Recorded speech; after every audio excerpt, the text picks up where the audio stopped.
In the late 1980s, in the idyllic town of Mesquite, Florida, life was defined by its simplicity. Families gathered at the local park, children's laughter echoing through the streets. But beneath this veneer of tranquility, a darkness was brewing. It was here that tragedy struck on a fateful day that sent shockwaves through this tight-knit community. In 1987, a body of 11-year-old Teresa Mcabee was found near the lake in Mesquite. Detectives from Lake County were called on for further investigation. As the local police force, they were not much trained back then and lacked resources. Detectives had found beer bottles, cigarettes, and tire tracks that were fresh due to wet soil. These evidences suggests that there was a great possibility that the victim knew the killer. A policeman named James Duckett, who was new to the force, came forward and told that he saw Teresa last night at Circle K, which was a place for many young kids and teenagers to hang out. According to him, she was there with a teenager named Salvador Callisto. James warned at Salvador that Teresa is underage and he may be punished for dating her, and told Teresa and others to go home, which was on a walking distance from Circle K. James Duckett also told the detectives that he was the one that received missing person report from Teresa's mother at midnight. He took the flyers of missing person to Circle K and other shops, and also went to Salvador's home to talk to him about Teresa. He told that he doesn't know where she went and that he came home and was sleeping. According to Teresa's mother, Teresa always go by herself and come back. That day when Teresa didn't came back, she went out on her own looking for her before calling the police. The detectives then went to the Salvador's place, where they could not find him as no one was in the house. But they have made a startling discovery. The tire marks in Salvador's home driveway was same as where Teresa's body was found.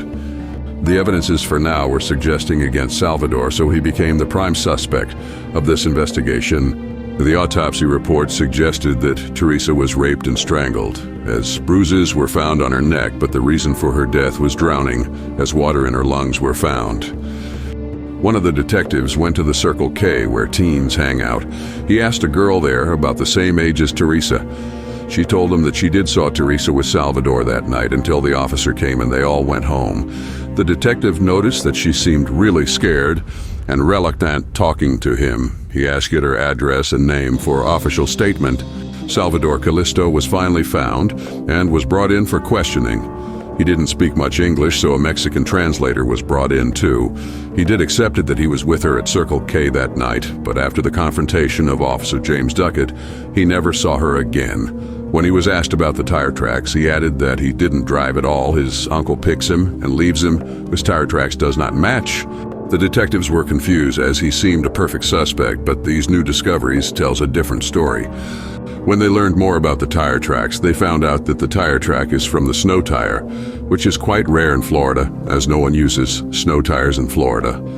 Upon further investigation from dealerships and distribution, it was discovered that 8 of these tires were accidentally shipped to Florida and was bought by the local police department for their own patrol car use.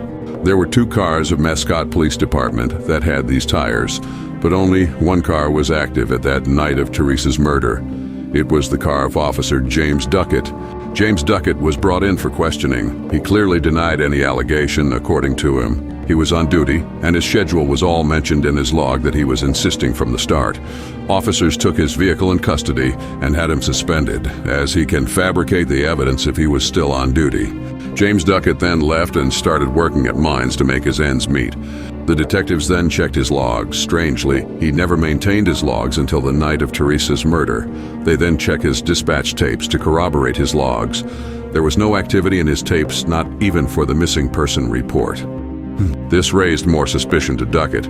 The detective then went back to the girl that he talked at the Circle K.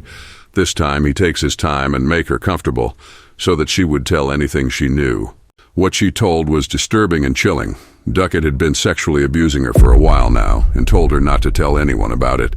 She was scared that he was a cop and stayed silent. She further added that she saw Teresa went in the car with Duckett at the night of the murder. During these discoveries, another body of a 14-year-old Jennifer Weldon near the mines. It was the same place where Duckett was working after he got suspended. Jennifer was last seen on the highway with a shopping bag that contains stuffed animal. According to his entry, he was late at work the day Jennifer went missing. James Duckett was arrested and brought in for interrogation. He was still denying everything and showed no emotion. During his interrogation, his wife told one of the officers that Duckett came home with a shopping bag that contains stuffed animal the day Jennifer went missing. James Duckett was then arrested and convicted of sexually assaulting and killing Teresa Mcabee. He was sentenced to death.